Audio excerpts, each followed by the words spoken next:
Na binalitaan nga ni Dr. Aminor itong si Denise. Sinabi niya rito na nasa ER nga itong si Lynette. Gusto nga daw niya pumunta subalit dahil sa busy na schedule niya ay hindi siya makakarating.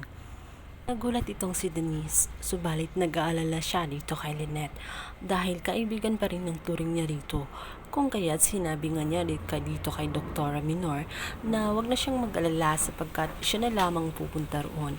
Ngunit nag-alala naman itong si Dr. Minor at sinabi nga dito kay Denise na sigurado ba siya sa kanyang desisyon dahil maaaring magkukrus na naman ang landas nila ni Michael.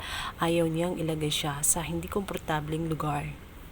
Subalit, iginit nga nitong si Denise na huwag siyang mag-alala dahil pupunta siya roon alang-alang sa kaibigan niyang si Lynette dahil naging mabuti naman si Lynette sa kanya at marami din silang pinagsamahan kaya deserve din niya na dalawin.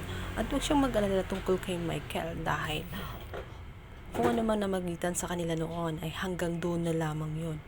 Gaya nga ng inaasahan ay nag-cross ang landas nitong si Denise at itong si Michael. Sinubukang kausapin ni Michael itong si Denise.